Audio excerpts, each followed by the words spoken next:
Hey guys, this is प्रीति। आज हम लोग डिस्कस करने वाले हैं 22 अप्रैल के करंट अफेयर। शुरू करने से पहले मैं चाहूँगी कि अगर आपने हमारे चैनल को सब्सक्राइब नहीं किया है तो चैनल को सब्सक्राइब कर लें और बेल आइकन पर ज़रूर प्रेस करें, जिससे कि वीडियो की नोटिफिकेशन आपको मिलती रहे। साथ ही साथ अगर आपको इस वीडियो की PDF डाउनलोड करनी है तो आप नीचे दिए गए लिंक पर क्लिक करके PDF को डाउनलोड कर सकते हैं। तो आइए शुरू करते हैं टॉपिक को। देखते हैं हमारा पहला क्वेश्चन क्या है। ठीक, तो देखते हैं पहला क्वेश्चन हमारा कि हाल ही में किस देश में 220 मिलियन वर्ष पुराने डायनासोर के जीवाश्म प्राप्त हुए हैं। तो यह जीवाश्म प्राप्त हुआ है अर्जेंटीना में। कहाँ पे प्राप्त हुआ है?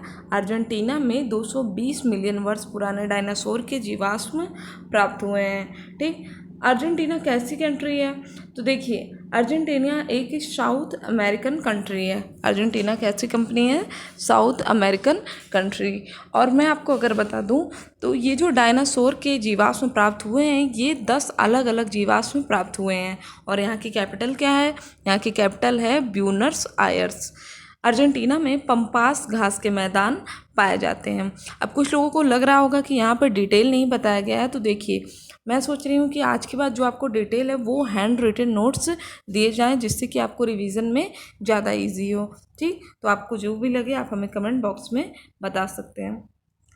अगला हमारा कि हाल ही में साउथ अफ्रीका का नया उच्चायुक्त किसे बनाया गया है? साउथ अफ्रीका का नया भारतीय उच्च आयुक्त बनाया गया है जयदीप सरकार को। ठीक, बात आती है साउथ अफ्रीका की कैपिटल क्या है? तो साउथ अफ्रीका की कैपिटल है प्रिटोरिया। और यहाँ के प्रेसिडेंट हैं सिरिल रामफोसा, जो कि हमारे 26 जनवरी पर ये चीफ गेस्ट के रूप में भी थे।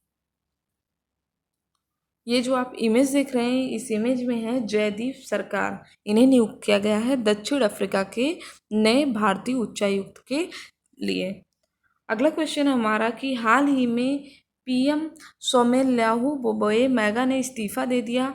वे किस देश से बिलोंग करते हैं? तो यह बिलोंग करते हैं माली से। ठीक है, इनके इस्तीफा देने का रीज़न था वहाँ पे चल रही हिंसक घटनाएं। अब बात आती है कि माली कौन सी कंट्री है? तो माली एक अफ्रीकन कंट्री है। ठीक, जो कि किस कैटेगरी में आती है? Land lock.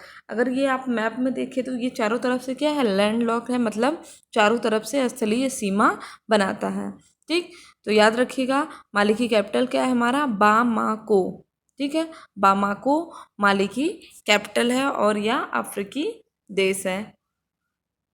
अगला क्वेश्चन हमारा कि G20 2020 का शिखर सम्मेलन किस देश में किया जाएगा? यह सम्मेलन होगा संयुक्त अरब अमीरात में, UAE में शिखर सम्मेलन होगा। और अगर हम लोग बात करें तो ये वहाँ का पहला शिखर सम्मेलन होगा। संयुक्त अरब अमीरात में G20 का पहला शिखर सम्मेलन होगा। G20 है क्या? G20 सरकारों और केंद्रीय बैंकों का आर्थिक फोरम है। जैसे जैसे जो हमारी इंडियन गवर्नमेंट है वो भी है, एंड RBI भी इसमें इंक्लूड है। केंद्रीय बैंक है ना RBI हमारा, तो RBI भी इसमें इंक्लूड है, जिसका गठन कब हुआ था? 26 सितंबर 1999 में। अब G20 में कौन कौन से देश हैं उनको भी देख लेते हैं। देखिए, यहाँ पे मैंने इसलिए मैपिंग लगा दिया है। देखिए, इधर है हमारा Russia, Japan, South Korea, China, Bharat, Indonesia, Australia. अगर हम लोग अफ्रीकन कंट्री की बात करें तो South Africa, Saudi Arabia, Turkey, Italy, Spain, France, UK, Netherland और जर्मनी। फिर हमारा Canada, USA, Mexico, Brazil, Argentina. तो ये थे हमारे G20 के सदस्य देश। ठीक, अगला है हमारा कि हाल ही में विश्व प्रेस स्वतंत्रता सूचकांक 2019 में भारत की रैंक क्या है? इसमें भारत की रैंक है 140। यह क्या प्रदर्शित करता है? यह प्रदर्शित करता है कि भारत में जो प्रेस है, क्योंकि प्रेस क्या है? एक स्वतंत्र अंग होता है, और जो डेमोक्रेटिक कंट्रीज होती हैं उनका ये चौथा स्तंभ होता है। ठीक, तो इसमें ये जो रिपोर्ट है यह किसके द्वारा दिया जाता है? रिपोर्टर्स विदाउट बॉर्डर्स, जिसकी शुरुआत की गई थी 1985 में, और इसका मुख्यालय है हमारा फ्रांस में। ठीक है, इसमें भारत को 140वें रैंक पे रखा गया इस बार, और पिछली बार यह कितना था? 138वें रैंक पे था। नंबर 1 पे कौन सी कंट्री है? नंबर 1 पे है नॉर्वे, फिर है फिनलैंड, फिर है स्वीडन। बात आती है कि लास्ट पे कौन सी है, तो लास्ट में है वियतनाम। ठीक है, चलिए अगले क्वेश्चन की बात करते हैं। हाल ही में वरुण शक्ति युद्ध अभ्यास किन देशों के मध्य संपन्न हुआ? तो भारत और फ्रांस के मध्य संपन्न हुआ है वरुण शक्ति युद्ध अभ्यास। ठीक,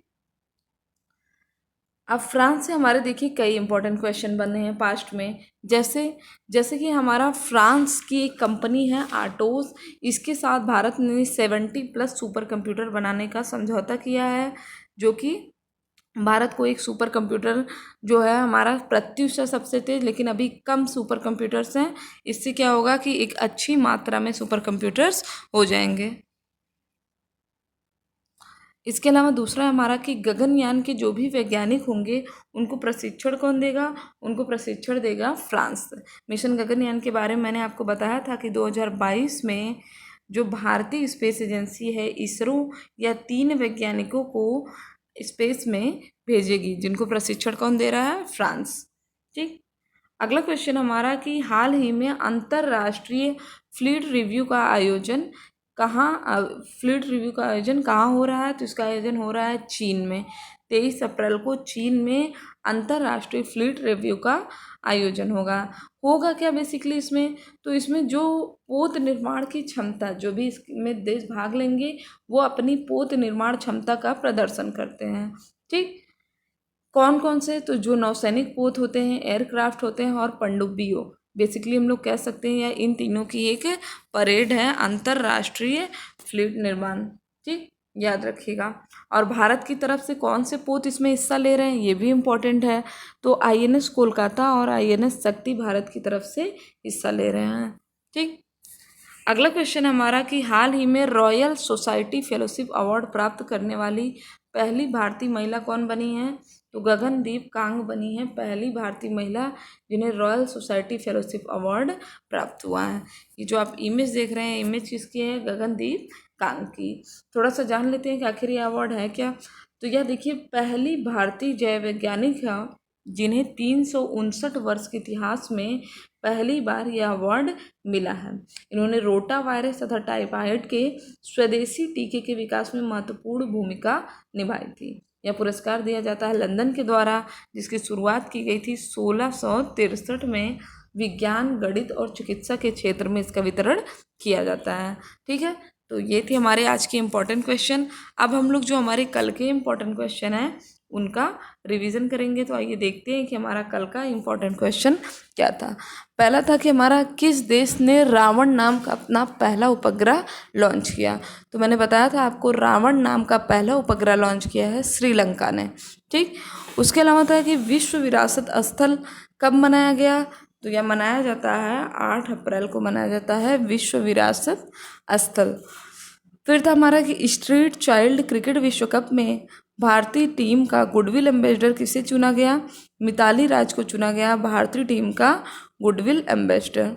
ठीक, उसके अलावा हमारा किस देश के मरीज की जैव सामग्री से विश्व का पहला 3D हृदय का निर्माण किया गया है?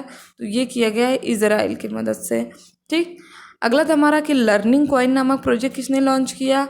तो विश्व बैंक और IMF ने क्रिप्टो करेंसी का पता लगाने के लिए इस प्रोजेक्ट को लॉन्च किया है। फिर था हमारा कि अंडाशय तथा वक्ष का कैंसर पता लगाने के लिए किस IIT ने नई तकनीक विकसित किया है? तो IIT रुड़की ने नई तकनीकी विकसित किया है। ठीक है, तो ये थे हमारे आज के इम्पोर्टेंट क्वेश्चन। आई होप कि आपको वीडियो अच्छा लगा होगा। वीडियो अच्छा लगे तो चैनल को सब्सक्राइब करें। साथ ही साथ आप अपना सुझाव ज़रूर दें कि अगर आपको PDF हैंड रिटन नोट्स का प्रोवाइड किया जाए तो आपको कोई इशू है, या फिर जो भी है हमारा MCQ की तरह आपको PDF प्राप्त। MCQ देखिए आपको वेबसाइट पे भी मिल जाएगा, लेकिन जो हैंड रिटन नोट्स है वो आपको नहीं मिलते हैं।